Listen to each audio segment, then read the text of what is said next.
Bueno, perfecto. Bueno, muy buenos días para todos. Mi nombre es Adriana Rojas, soy contadora pública, especialista tributaria. Tengo experiencia de más de 15 años en el tema contable. En este momento soy la CEO de un outsourcing contable. Entonces, pues digamos que Sigo me permitió este espacio para poderles hablar de unos temas muy importantes que son aspectos claves para mitigar errores en la presentación de impuestos y estados financieros. Y el día de hoy quiero hablarles basados en la experiencia, en las cosas que me han pasado, en los errores que he cometido, que ha cometido el equipo. Entonces espero que pueda pueda compartirles a ustedes y que sea un contenido de importancia para lo que ustedes están haciendo del día a día.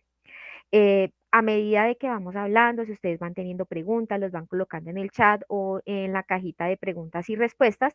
Y en la mitad, como vamos a hablar de dos temas, uno que es los impuestos y otro que son los estados financieros, entonces cada vez que yo vaya a hacer el cambio de un tema a otro, entonces revisamos las preguntas que hay para ver si podemos contestar todo dentro del espacio que tenemos hoy de una hora. Entonces voy a compartir mi pantalla.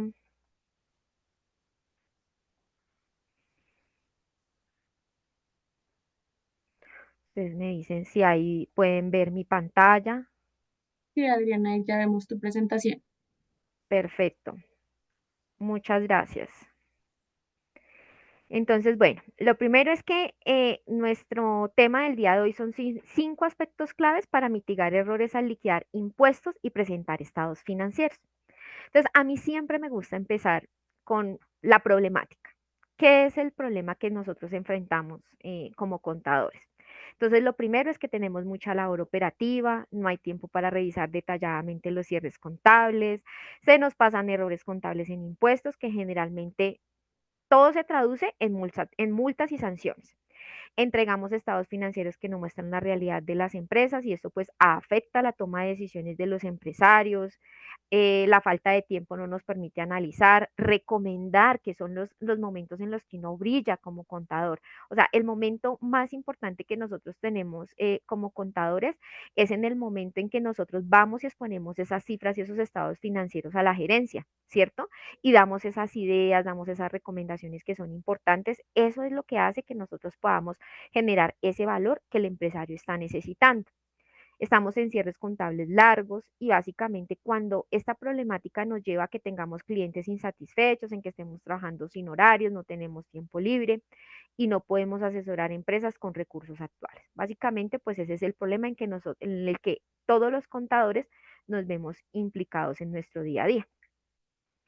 Entonces, ya después de hablarles un poco pues de la problemática que siempre es lo que está afectando todas las actividades que hacemos del día a día, quiero empezar a hablarles sobre los aspectos claves para mitigar el riesgo en la presentación de impuestos. Como tal, uno del el punto principal que debe estar cuando nosotros presentamos un impuesto es la conciliación bancaria. La conciliación bancaria es el eje central de la contabilidad y por ende también es el eje central en la presentación de impuestos. Hay veces nosotros cometemos el error de decir, yo tengo, voy y digito las facturas de compra, tengo las facturas de venta, con eso ya puedo liquidar el impuesto, puedo liquidar la retención en la fuente. Pero es que resulta que en la conciliación bancaria podemos darnos cuenta de muchas cosas. Cosas como cuál, por ejemplo, les pongo un ejemplo, el deterioro de cartera. Yo tengo un deterioro de cartera al cual en periodos, el año anterior hice un deterioro de un tercero. Y resulta que en ese momento fue un gasto. Y resulta que pude recuperar esa cartera. Y ya no es un gasto en ese, ya no, ya pasa a ser para este año un ingreso. Entonces, ¿qué pasa? Eso va a tener una afectación en la autorretención. Si ven que yo tenía mis facturas completamente digitadas y tenía todo completamente digitado, pero hubo un cambio, lo identifiqué en la conciliación bancaria y eso tiene un efecto en el tema de los impuestos. Entonces, por eso la conciliación bancaria es el eje principal cuando yo voy a liquidar un impuesto. Yo sé que hay veces, sobre todo los que se presentan en los primeros días del mes, eh, pueden llegar a presentarse en inconvenientes como por ejemplo que no nos pasaron el extracto. Mi sugerencia siempre es que nosotros vayamos conciliando semanalmente con los movimientos, o hay clientes que no te pasan los extractos, no te pasan los movimientos, pero yo sí considero importante que cuando es un tema de cliente, porque no nos pasa la información para poder hacer las conciliaciones bancarias, para reconocer los intereses, bueno, para reconocer todas esas cosas, es importante que nosotros sí lo dejemos cuando entreguemos el impuesto diciendo, mire, puede haber un cambio en el impuesto, puede haber un cambio que puede llegar a significar que tengamos que corregir el impuesto. ¿Para qué? Para nosotros salvaguardar, porque nosotros dependemos de la información bancaria para poder presentar bien nuestros impuestos. Permítame un segundo. ¿Cierras esa puerta, por favor? Gracias. Listo. Como segundo punto importante, tengo el consolidado de impuestos. Uno de los errores principales que nosotros hemos tenido en la prestación del servicio es que se van presentando los impuestos, pero no se va consolidando. Resulta que hoy yo presenté el impuesto de retención en la fuente y resulta que por alguna razón al siguiente periodo, yo generalmente pues uno cierra el mes y uno no deja que muevan impuestos ni que muevan todo, o sea, que no se mueva nada, pero por alguna razón algo se movió en la contabilidad y uno sigue presentando y no se está dando cuenta que hubo una modificación que aunque no debe, el deber ser es que corrijamos el impuesto, pero hay algunas cosas que uno puede ir, de pronto se pueden ir arrastrando y podemos irlo viendo si yo los voy consolidando, si yo voy viendo cómo se va comportando la contabilidad, los registros contables con los impuestos que voy presentando. Entonces, yo quiero mostrarles acá que yo manejo, yo tengo acá una tablita. Yo hice este consolidado de impuestos que son con los que yo trabajo con los contadores, donde yo voy teniendo, acá yo voy colocando exactamente todo lo que yo voy teniendo en el impuesto de retención en la fuente, pero al final yo lo voy comparando con la información del balance. Y aquí me va arrastrando las diferencias. ¿Para qué? Para evitar lo que estamos hablando, que ahí se presentan diferencias y que uno no las nota. En cambio, si tú vas controlando la información del balance con las declaraciones que vas presentando, pues vas a mitigar errores. Aquí no solamente yo manejo la retención en la fuente, yo también voy controlando el IVA, porque lo mismo que yo tengo en temas de ingresos para calcular las autorretenciones, deben de ser los mismos ingresos que yo tengo para el IVA y deben de ser los mismos ingresos que yo tengo para el ICA. En algunos casos no grabados, grabados, pero la sumatoria como tal de los ingresos en las declaraciones deben ser iguales, ¿cierto? Ahora, ¿qué pasa, por ejemplo, cuando yo no tengo este tipo de consolidados? Entonces, cuando llegan los requerimientos de la DIAN, donde dicen, mire, lo que pasa es que ustedes no, ustedes tienen un valor de los ingresos en IVA y tienen otro valor de los ingresos en renta, y entonces aquí hay unas diferencias, entonces esto lo hace uno para ir mitigando. Y esto lo debería, mi sugerencia es que esto se debe estar llevando de manera mensual, o sea, estos consolidados no deben de hacerse al final del año, ¿cierto? Porque, o hacerlos para presentar la renta, no, porque entonces perdimos la oportunidad de poder solucionar alguna otra situación que se pueda llegar a presentar con el tema de los impuestos. Entonces, esta es la manera en cómo nosotros manejamos acá y vamos controlando los impuestos de manera periódica.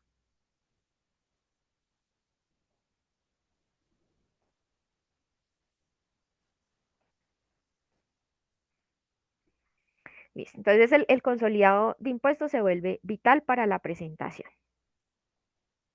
Como tercer punto, la validación de las devoluciones. Entonces, este es un tema que es muy álgido porque yo no sé si a ustedes les ha pasado que cuando ustedes van a presentar los impuestos, resulta que hay valores muy altos en las devoluciones. Y entonces uno entra a preguntar, a indagar qué pasa con las devoluciones y empieza uno a darse cuenta que esas devoluciones no son producto, o sea, no cumplen con una definición de devolución, sino que fue un error en el momento de la elaboración de las facturas, ¿sí?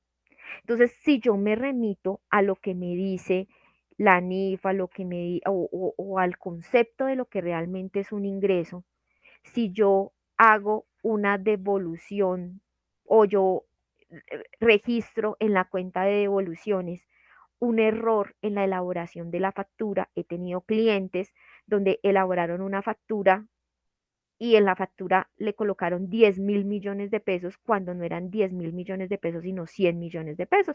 Se equivocó el auxiliar, bueno, no sé, me parece una cifra escandalosa, pero bueno, se equivocó el auxiliar con unos ceritos de más. Y cuando empezamos a revisar el impuesto, entonces eran 10.000 millones de pesos en ingresos y devoluciones 10.000 millones de pesos. Y resulta que el contador presentó así la declaración, claro, porque pues el miedo de uno es que lo electrónico no coincida, ¿cierto? Hicieron un tema de nota de crédito electrónica, lo llevaron como anulación de la anulación como tal del documento, pero lo llevaron así en la declaración. Entonces al final de año empezamos a darnos cuenta y entonces ahora estaba obligado a tener revisor fiscal.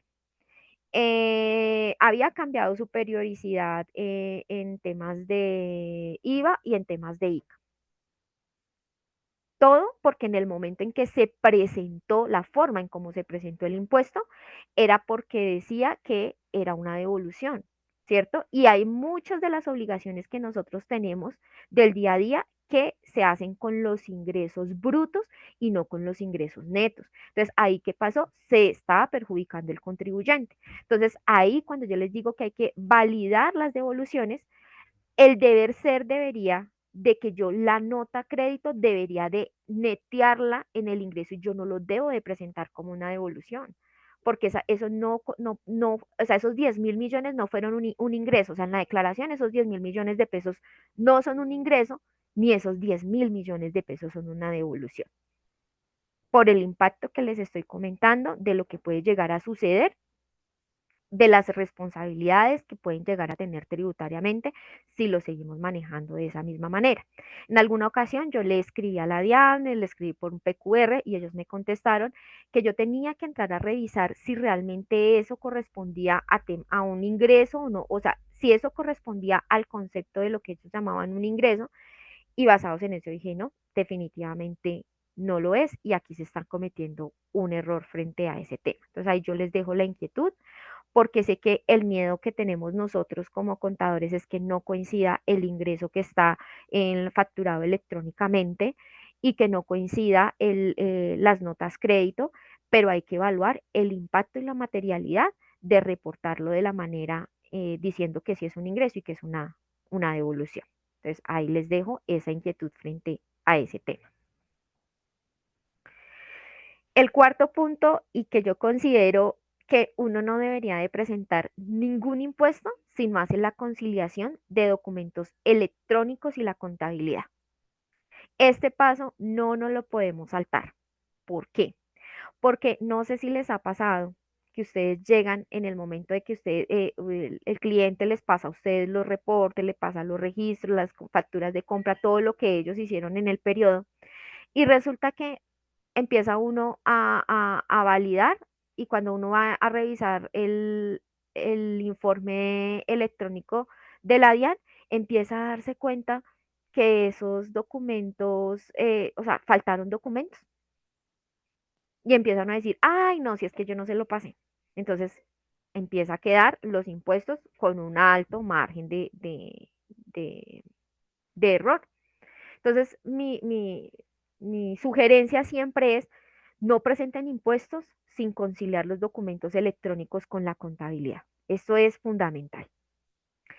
Las diferencias que tengan ustedes en la contabilidad porque no les pasaron una factura, porque no les pasaron un registro, eh, valídenlo con la gerencia, ¿cierto? Porque yo no puedo también entrar a decir que les emitieron un documento y que eso es cierto, ¿cierto? O sea, por eso la conciliación no solamente se debe hacer electrónicamente, sino también con la gerencia. Oye, mira, es que aparecieron estos documentos y tú no me los pasaste. No, es que yo no tenía ni idea, ¿cómo así que compraron eso? Bueno, o puede decir, sí, mira, efectivamente, no me pasaron esos documentos electrónicos.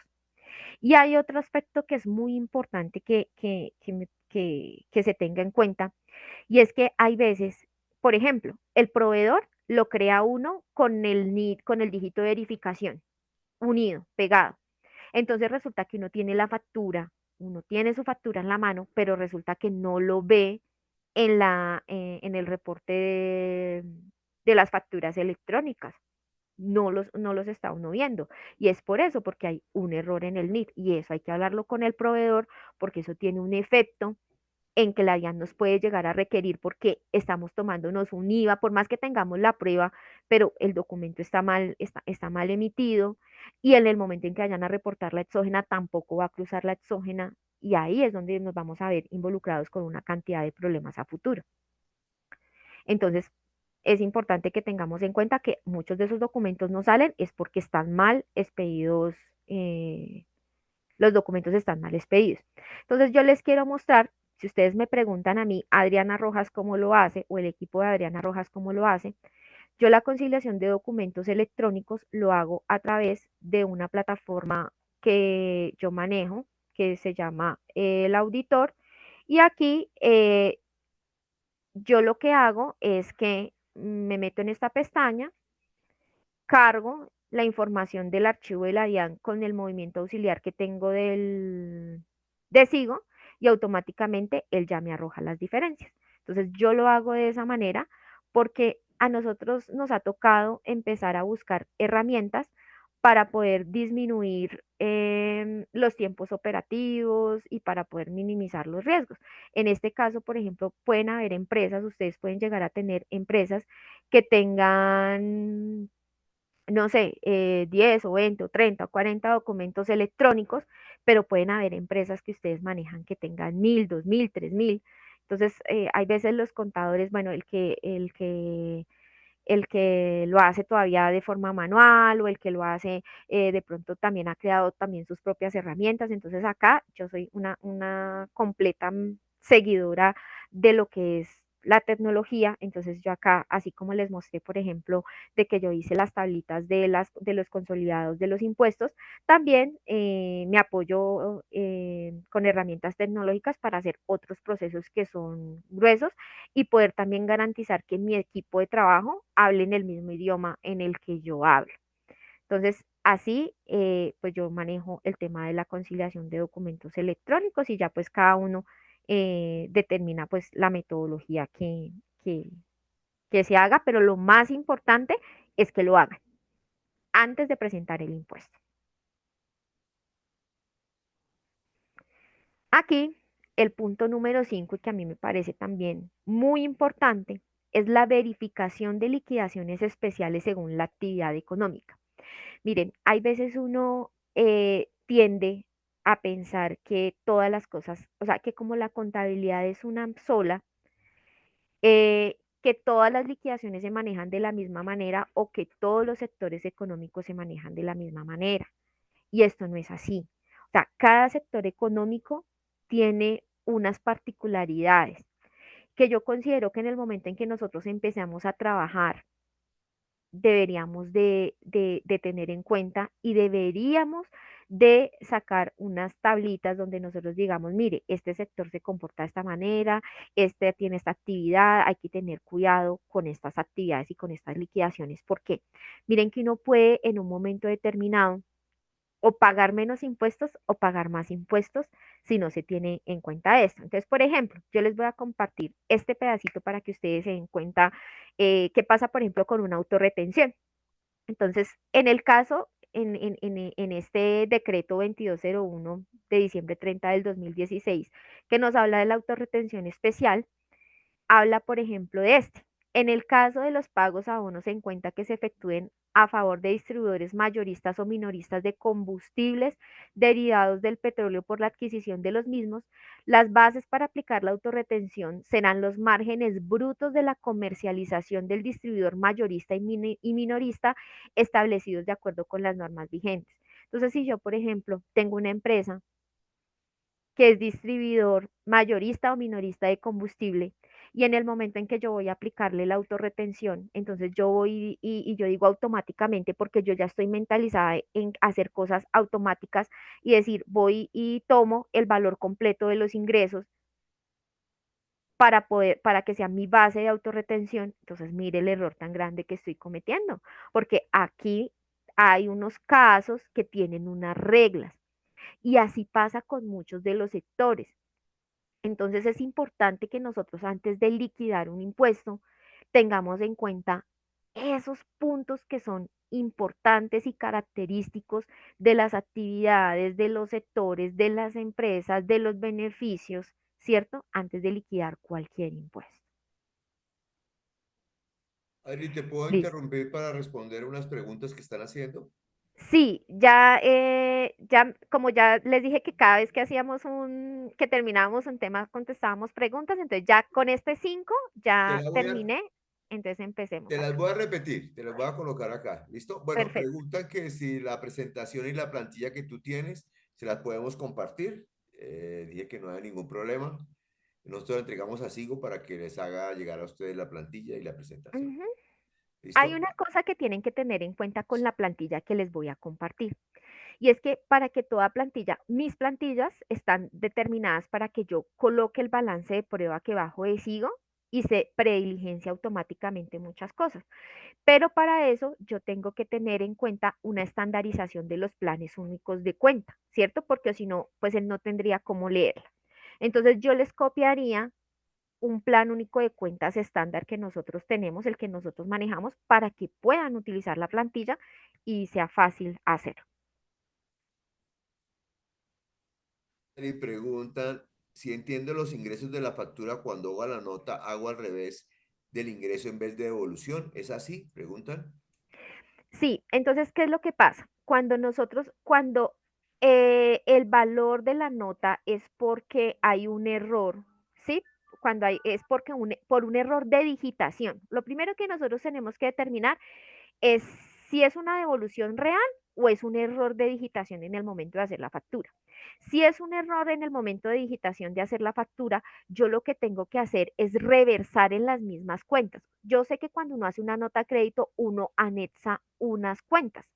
Entonces, ¿cómo se dice eso? Tendría yo que tener un producto o reversar si la nota de crédito me lo está llevando una devolución o reversarlo manual y llevarlo contra un menor valor del ingreso, un menor valor del IVA, o sea, reversar la operación completa con las bases, ¿sí? Esa es la forma en cómo habría que hacerlo. O sea, no dejarlo en la 4175 donde manejamos las devoluciones porque no corresponde a una devolución y ahí es donde nos vamos a equivocar cuando presentemos el impuesto. Ok, Adri, preguntan otra cosa, dice, por primera vez voy a solicitar las devoluciones de retención en la fuente de una persona natural. Tengo todos los soportes, pero no sé bien cómo es el trámite y qué más necesito aparte de los soportes. Las devoluciones de retenciones. Ok, mira, lo que pasa es que ese proceso de devoluciones está dentro de la página de la DIAN. Hay que diligenciar unos formularios y hay que, dentro de esa de diligenciamiento de los formularios, te van a pedir que relaciones las retenciones en la fuente que originaron ese saldo a favor. Todo se maneja por la plataforma, o sea, nada de los procesos de devolución se manejan por otra plataforma diferente, sino en la DIAN. Y la DIAN dentro, creo que se llama, en trámites, tiene el instructivo. Te sugiero que bajes el instructivo y lo sigas paso a paso y verás que esa devolución te sale perfecta. Ok. ¿Las anulaciones no constituyen una devolución? Las anulaciones, sí, o sea, lo que pasa es que hay hay varios conceptos para uno anular una factura. Una que dice, creo que dice que es devolución y otra que es anulación. Yo, en el momento en que, o sea, en lo que les estoy hablando de que no constituya una devolución, es en el caso de los errores en el momento de hacer la factura. Y la clave está en que cuando vayan a escoger el concepto, escojan el concepto que diga anulación, ¿sí? Ahora, no quiere decir que todas las anulaciones no constituyan devoluciones. Ustedes tienen que evaluar cada caso. Yo solamente estoy hablando de un caso que es en el momento en que tú vas a elaborar la factura y metes un cero, dos ceros, tres ceros de más, o sencillamente te equivocaste y te dieron el valor y tú cogiste otro valor erradamente Estoy hablando específicamente para ese caso de la anulación, que eso no constituye una devolución. Muy bien. Otra pregunta, Adri. Cuando elabora una factura a un cliente del exterior, ya sea de servicio o bien, ¿a esa factura se le practica autorretención especial?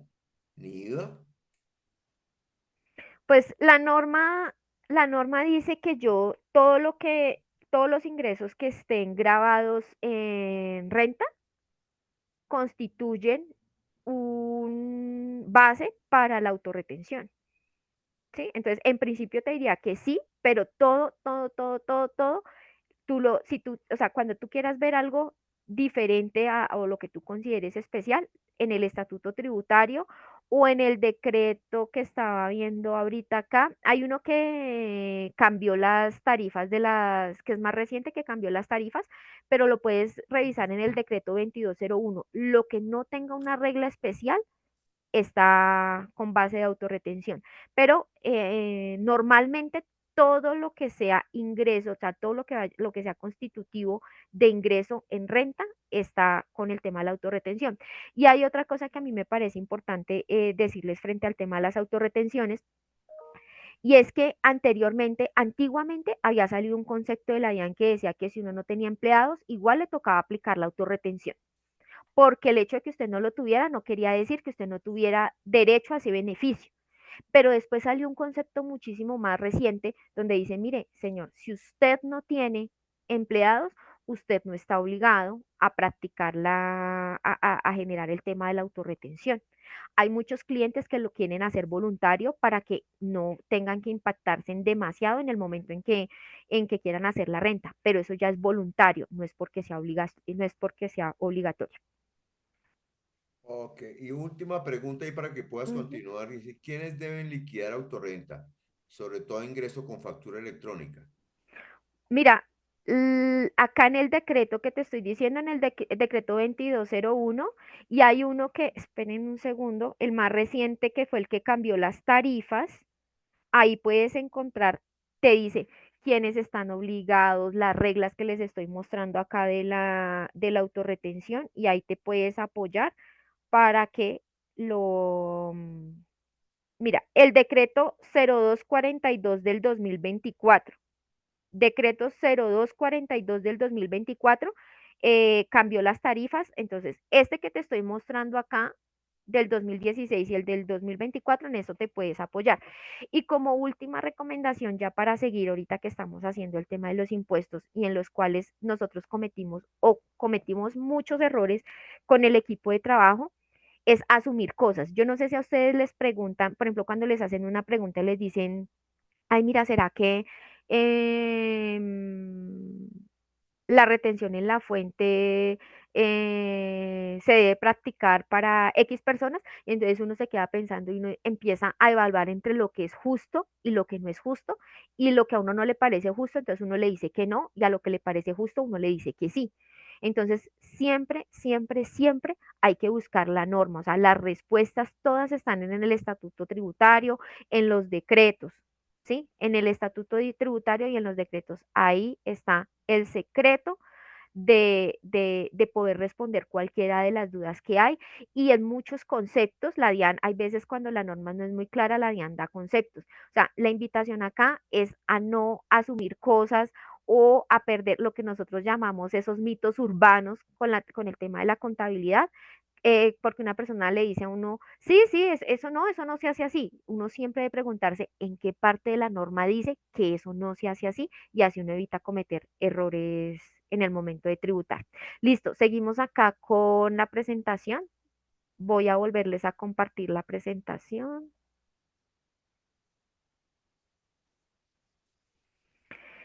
Listo, acá.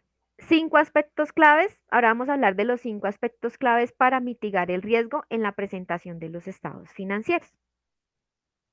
Entonces acá, análisis de las cuentas del balance. Cuando uno va a presentar los estados financieros, lo primero que uno tiene que hacer es hacer la revisión de las cuentas del análisis del balance, analizar si las cuentas están de naturaleza contraria, revisar que todo esté,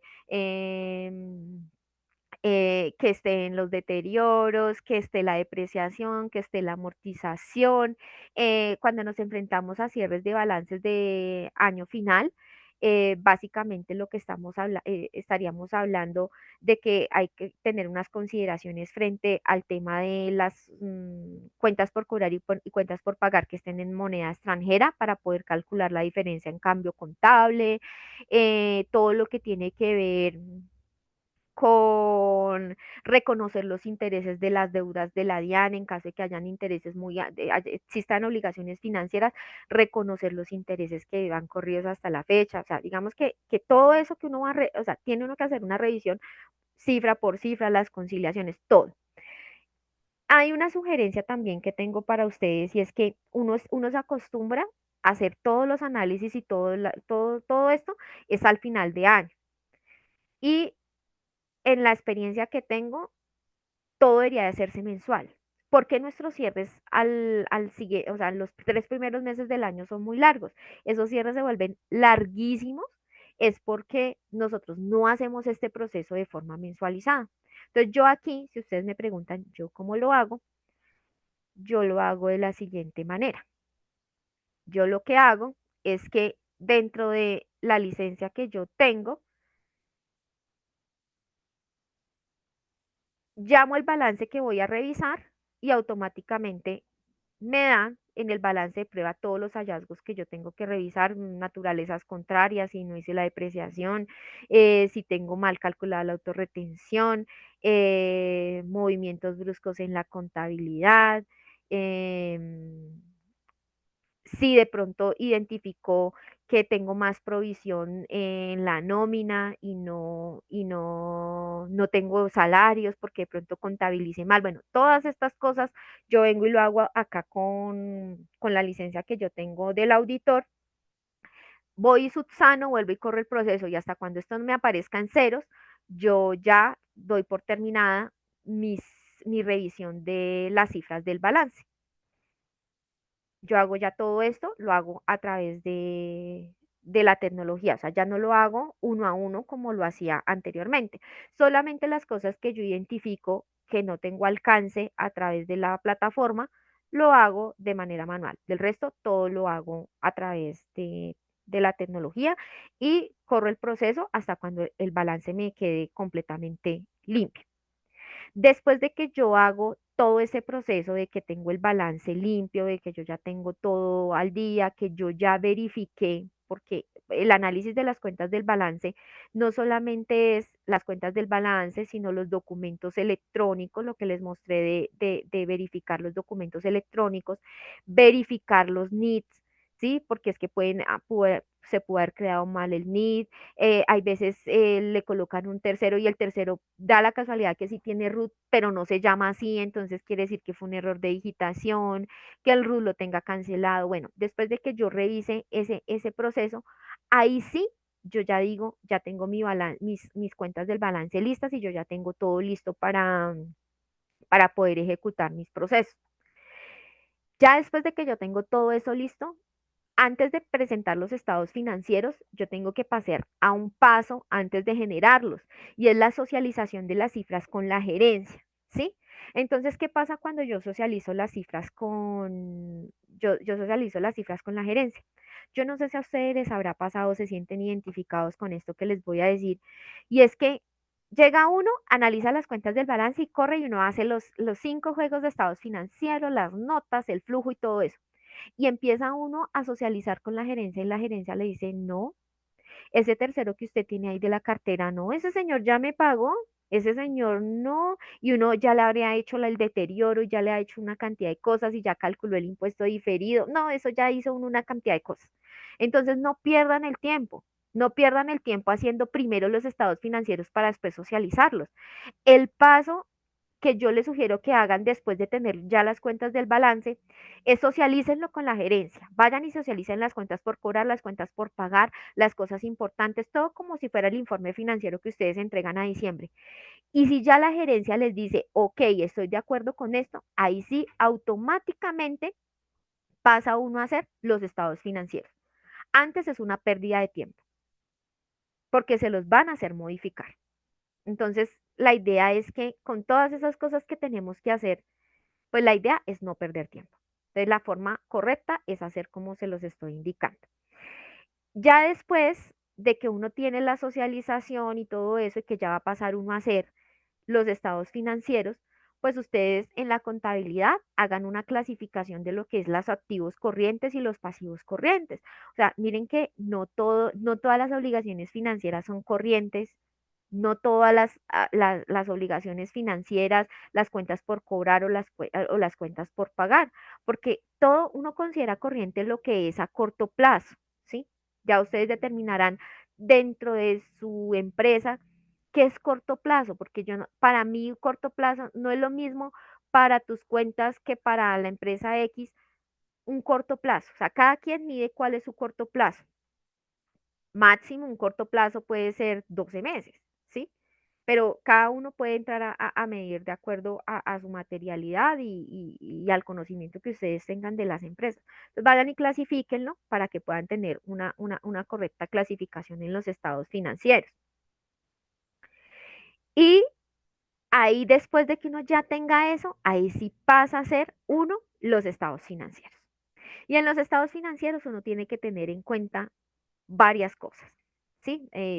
Temas de revelaciones, temas de clasificaciones, temas de las notas a los estados financieros, o sea, eso ya tiene como unas connotaciones diferentes, ¿sí? Entonces, mi sugerencia es empiecen a manejar los estados financieros de una forma donde después de manejar lo que es la clasificación de activos y pasivos corrientes, ya pasen a las notas y en las notas tengan en cuenta las siguientes particularidades.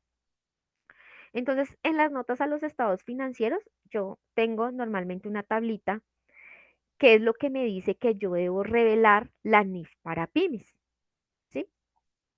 Si ya otros utilizan otro tipo de NIF, utilizan las plenas, bueno, las NIF que utilicen siempre eh, en cada una de las secciones dice que se debe revelar. Entonces, por ejemplo, por ejemplo, en el cumplimiento del estándar del estándar internacional o el hipótesis de negocio en marcha.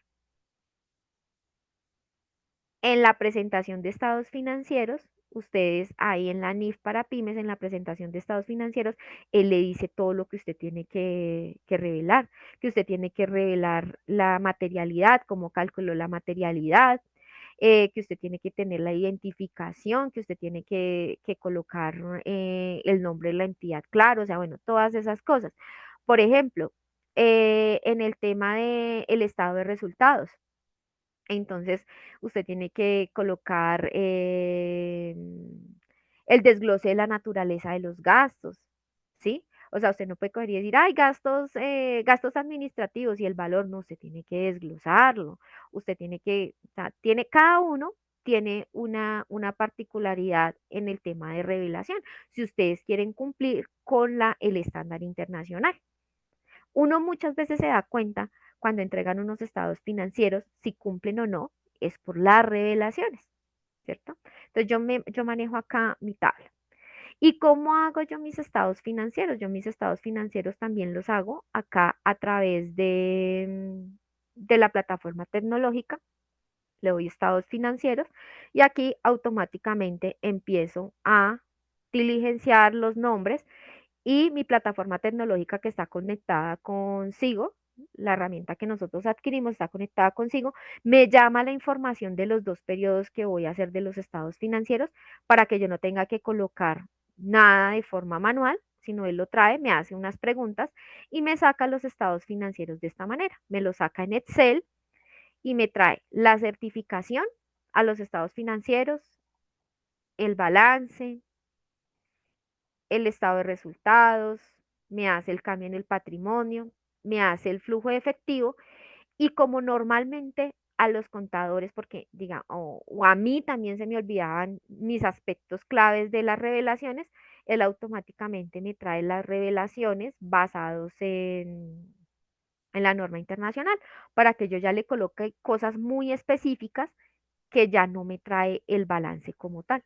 Entonces yo ya no, o sea, digamos que esto lo tengo, este check que yo les estoy mostrando acá, lo tengo por conocimiento, porque es que uno no, uno cómo le explica a una persona lo que debe revelar si uno no sabe en realidad qué es lo que hay que revelar. Entonces yo tengo este check, pero básicamente este mismo check que yo tengo acá me sale contenido entre esos estados financieros. Entonces, si ustedes me preguntan, pues yo me estoy demorando ahorita haciendo unos estados financieros en algunas cosas que tengo que revelar como a profundidad, me demoro 10 minutos. Antes me demoraba cuando lo tenía que hacer pues de una forma manual, me demoraba, no sé, 3 horas, 4 horas mientras lo cuadraba, mientras lo organizaba, el coco que es el flujo de efectivo, mientras me cuadraba, bueno, varias cosas, pues yo lo hago de esta manera. Obviamente que cada uno tiene su metodología, yo les estoy compartiendo pues aquí la mía y pues la forma en como ustedes lo determinen está perfecto. Lo importante es que guarden eh, o que cumplan, más bien más que guardar, es que cumplan con la normatividad internacional frente al tema de las revelaciones. Acá yo también les coloqué el tema de la certificación a los estados financieros. Resulta que nosotros no estamos acostumbrados a entregar la certificación a los estados financieros.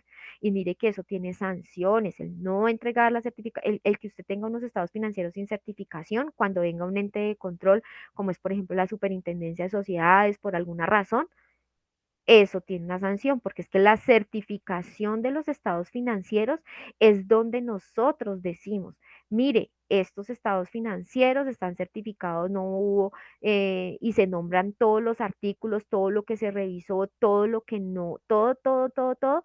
Y también hay, les invito también a que ustedes revisen cuáles son los aspectos mínimos que debe tener una certificación a los estados financieros, que eso también está regulada.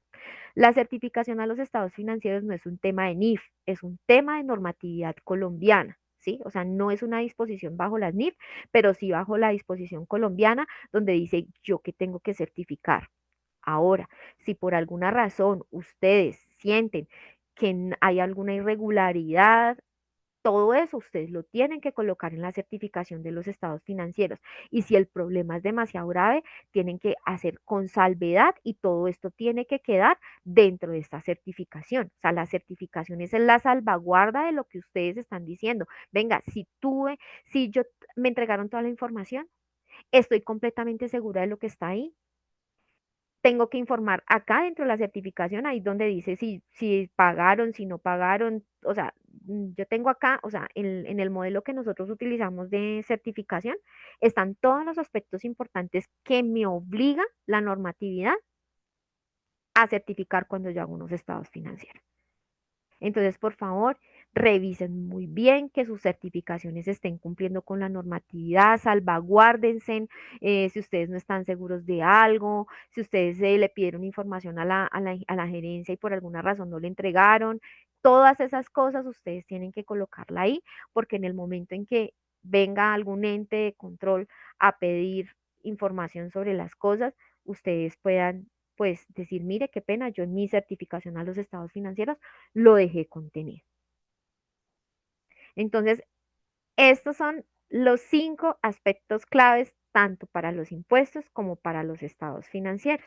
Entonces, no sé si de pronto en este momento hayan preguntas. Sí, hay muchas, Adri. Ya te las voy a comenzar a hacer. ¿Listo? Mira, Vale, me vuelvo un poquitico a temas que cuando comenzaste había una pregunta que estaba toda el aire, pero no alcanzamos a preguntar.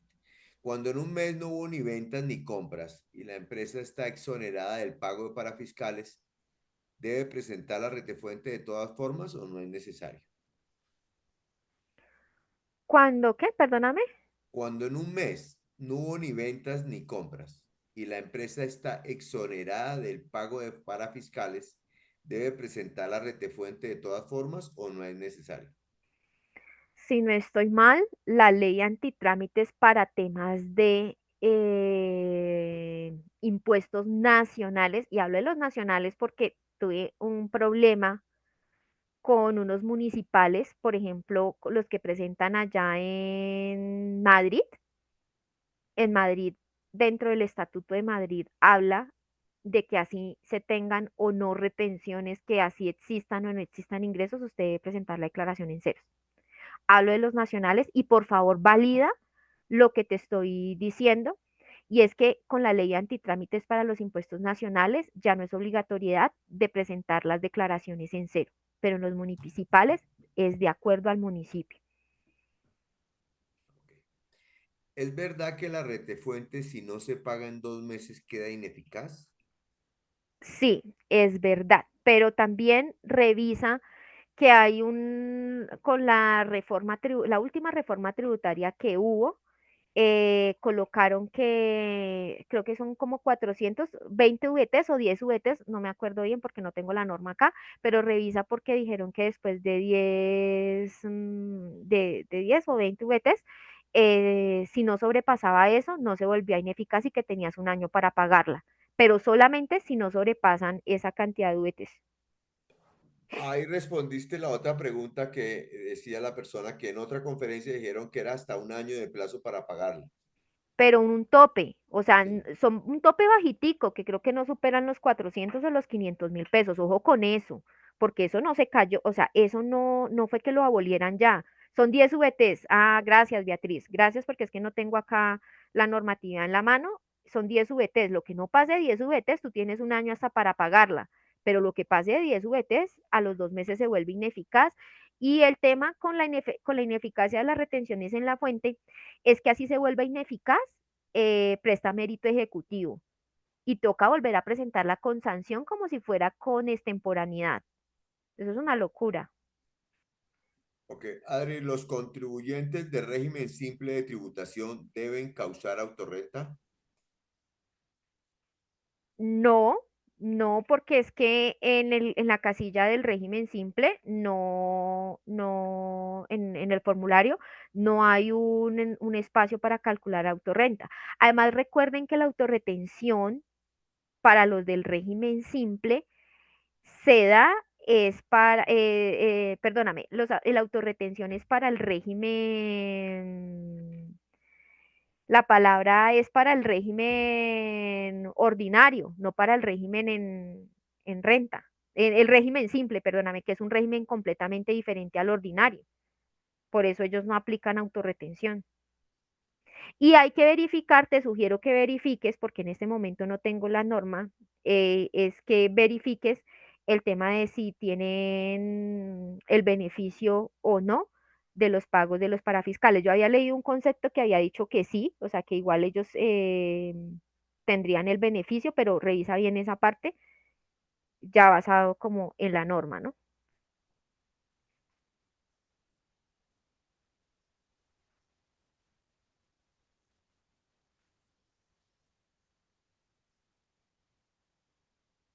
¿Tienen alguna otra pregunta?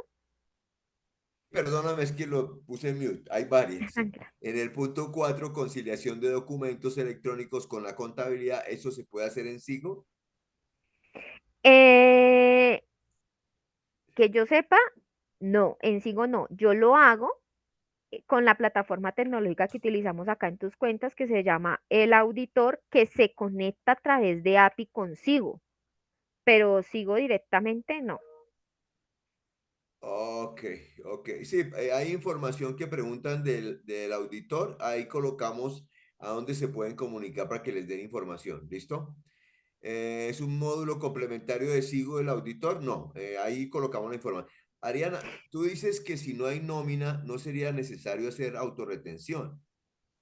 Ah, un Ahí segundo. hay un concepto, sí, hay un concepto de la DIAN donde cambia, porque eso lo desdibujó. En un Perdóname, concepto te en la termino de hacer principio, completa. Un ah, segundo. ok, Ya. Tú dale. dices que si no hay nómina no sería necesario hacer autorretención, pero yo como representante legal pago mi nómina por la empresa. ¿Esto me obliga a realizar autorretenciones? Si estás en nómina, sí, sino que, sí, sí, o sea, si tienes en nómina, sí. Ok. O Si sea, tengo... los que no están obligados a generar el tema de la autorretención son aquellos que no tienen nómina. O sea, cero empleados. Ok. Si tengo un cliente que me paga por anticipado, casi siempre tengo anticipos del cliente. La diferencia, en cambio, la debo realizar mes a mes.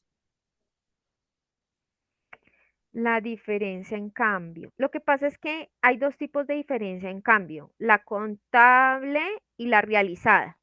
La realizada es la que se da en el momento del pago, ¿sí? Entonces, tú emites una factura de venta o te emitieron una factura de compra y ahí la que usaste con una TRM. En el momento en que te empiezan a pagar esa factura, en que te empiezan a pagar esa factura, entonces ya los pagos entran con otra TRM. ¿Sí? En ese momento se generan la diferencia, en cambio, la realizada. Y la contable es aquella en la que, por ejemplo, tú hablas de un anticipo, yo tengo un anticipo en moneda extranjera y resulta que mi anticipo en moneda extranjera la liquidé con esta TRM, pero ya se quedó en el anticipo, entonces al siguiente periodo ya el valor cambió de la TRM, entonces en el momento en que vayan a hacer el pago se va a generar esa diferencia en cambio. Entonces yo lo que sugiero normalmente es que la realizada se haga siempre, la realizada siempre en el momento en que se hagan los pagos se reconozcan y la contable de acuerdo a la materialidad para evitar que se enrede la contabilidad, ¿sí? Uno debería de estar haciendo esos cambios mensuales, o sea, no con esto te estoy diciendo que no se debe hacer, solamente te digo que revisa qué tanto materialidad y qué tanto impacto llega a tener y cómo lo pactaron también en la negociación, ¿no? Porque puede ser que dentro de la negociación diga, bueno, se quedó pactada de que el anticipo a lo que se recibió en ese momento de la TRM y solamente cuando se emita el documento eh, se verifique los cambios de la TRM. Pero la sugerencia es que, pues, lo que dice la norma es que uno tiene que llevar las dos, la contable y la realizada. Adri, ¿quiénes están obligados a presentar estados financieros ante la DIAN o super sociedades? Ah, esa pregunta es súper importante. Entonces, mira, los estados financieros ante la DIAN no. Yo lo que tengo entendido es que para el tema de las super sociedades, ellos en la página de las super sociedades hay un link o hay una parte dentro de la página donde tú verificas todos los años quiénes están obligados o quiénes salieron obligados a hacer el reporte en las super sociedades de los estados financieros y cuáles también salieron con el tema empresarial. Me pareció una cosa muy curiosa con un cliente y es que un cliente súper chiquitico que tenemos nosotros salió para poder, salió obligado a presentar los estados financieros. En la Cámara de Comercio sí se tienen que hacer los depósitos de los estados financieros y eso es algo que usualmente la gente tampoco hace, que es después de que están emitidos los estados financieros hay que hacer el depósito de los estados financieros en la Cámara de Comercio. Y en la DIAN tengo la duda porque en alguna ocasión estuve viendo algo acerca de los consorcios y las uniones temporales, en los cuales sí había un apartado donde decía que se debía enviar los estados financieros, ¿sí?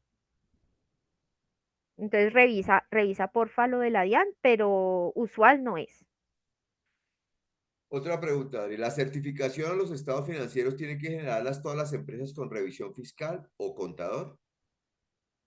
Todas las empresas que tengan estados financieros deben emitir la certificación a los estados financieros y esa certificación debe ir firmado por el gerente y por el contador. O sea, Ok. la certificación a los estados financieros va firmado por los dos. Porque los dos, o sea, lo que pasa es que estamos muy dados a pensar que los estados financieros los hace el contador y así no es. Hay una norma, digamos que si nosotros vemos la normatividad, habla acerca de que los estados financieros los prepara la gerencia, o sea, el representante legal con el contador. Por eso es que los estados financieros no solamente van firmados por el contador, sino por el representante legal, Adri, porque que los abres dos la cámara, tienen discúlpame que me están compromiso. diciendo acá que vi al final que no has abierto la cámara tuya. No es que no me deja. Mira, yo ¿No? estoy aquí colocando por ejemplo, ahí la tengo prendida y me dice que tengo un Es que error. estamos, ok. Bueno, Pero no continuemos. sé qué pasó, no sé, algo pasa y no me deja abrir la cámara. Mira, ahí la tengo activa y no aparece. Ok, con el tema del tiempo para pagar las declaraciones de renta, ¿también tienen un plazo máximo de pago? No, las rentas de las personas jurídicas, bueno, las rentas de las personas jurídicas son dos cuotas, son dos cuotas. Las de las jurídicas son dos. Y el de las Y personas naturales es una sola. si yo pago la retención al otro día del plazo y pasa de los 10 VT, ok, ya queda como no presentada, ¿sí? ¿Sí qué? Perdona. Si yo pago la retención al otro día del plazo y pasa de las 10 VTs, ya queda como no presentada. Es, espérate, ¿puedes volver a leer la pregunta? Sí, si yo pago la retención al otro día del plazo y pasa de las 10 VT, ya queda como no presentada. Sí, total. Del plazo de los 2 meses, ¿no? Sí, Ujú. Sí, claro, ya ok, sea como no presentada y toca volverla a presentar con sanción de extemporaneidad. ok. Eh, a ver, ¿qué? Ok. ¿Todos los ingresos son base para la autorrenta o solo lo que se factura?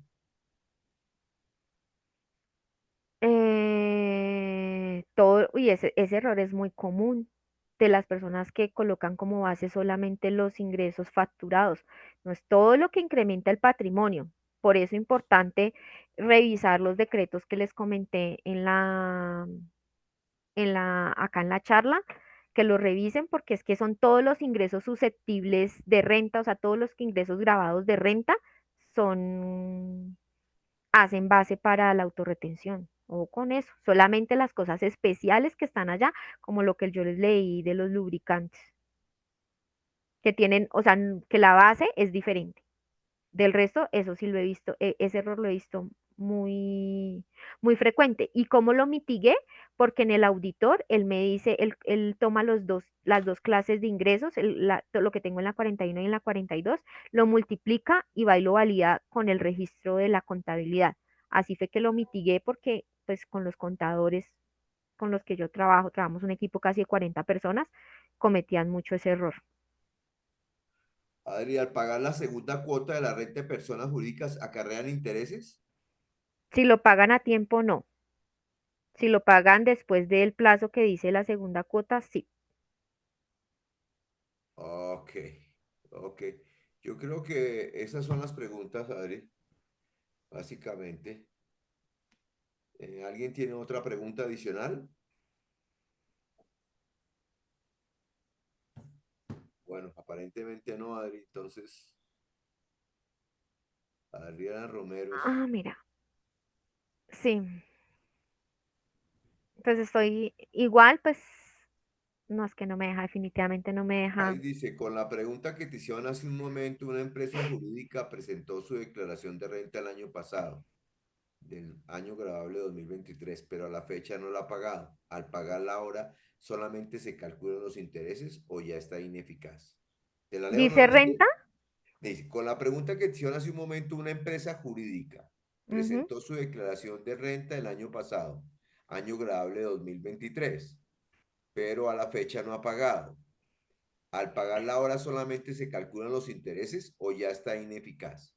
No, son los intereses, porque es que la renta no tiene un vencimiento para el pago, es la autorretención, la que uno calcula con la retención en la fuente. O sea, es la retención en la fuente la que si no se paga, se vuelve ineficaz a los 2 periodos, a no ser que sea menor a 10 VTs, que ahí sí tienen un plazo para pagarla en un año. La renta tú la presentas y la puedes pagar y lo que te corren son intereses altísimos, porque los intereses de la DIAN son altos.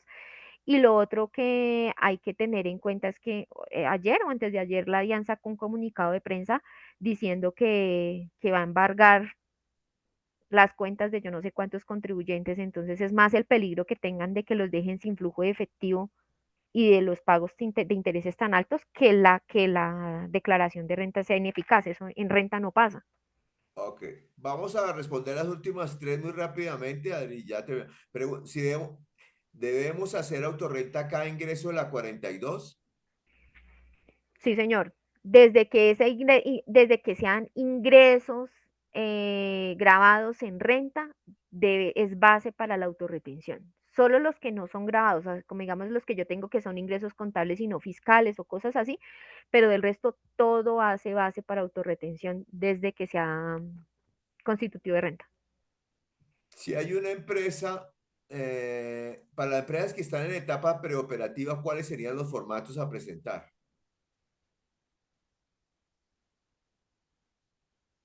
Los formatos de impuestos, o sea, pues Dice los formatos.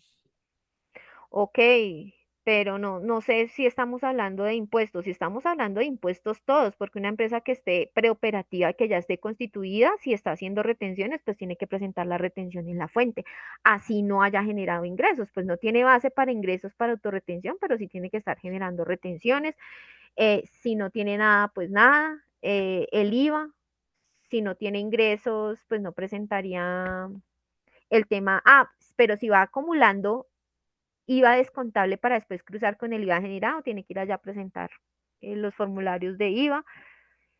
La renta, así no tenga movimientos de ninguno y la constituyeron el año pasado y está en esta etapa preoperativa en estos meses, igual tiene que presentar la renta, tiene que verificar qué formatos de exógena le aplica, dependiendo del patrimonio de los socios. O sea, digamos que hay que revisar normativamente qué le aplicaría. Ok, y la última pregunta, si se hace una corrección de una declaración, ¿hay que pagar la sanción? ¿Qué plazo hay de pagar esa sanción?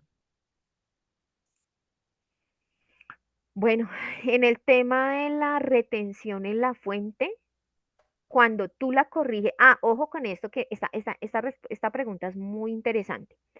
Después de que todo, o sea, después de que a mí se me vuelve ineficaz una retención en la fuente, yo no la puedo volver a presentar y volver a abrir el término de los 2 meses. O sea, ya cuando la vaya a presentar, tengo que pagarla el mismo día. Es importante que tengan eso. O sea, lo de los 2 meses es para la presentación inicial. Ya después de que yo tenga que volverla a presentar, ya no vuelva a tener 2 meses, no. O sea, ya lo tengo que pagar el mismo día. Y sobre las sanciones de extemporaneidad, no se generan interés. Ok, listo, Adri. Yo creo que ya están la mayoría de las preguntas contestadas. Ujú. Listo. Bueno, Adriana y Fernando, muchísimas gracias también por responder todas las dudas de nuestros asistentes. Y también vi en el chat que estaban preguntando que si les iba a llegar la grabación de este encuentro. Sí, recuerden que les va a llegar 24 horas después. De nuevo, muchas gracias, Adriana. Bueno, a ustedes, muchas gracias por la invitación y a todos por la participación, por las preguntas. Esto nos nutre muchísimo a todos. Muchas gracias. Bueno, y ya cerrando este espacio, también los quiero invitar a aprovechar los beneficios de nuestras alianzas, alianzas parecidas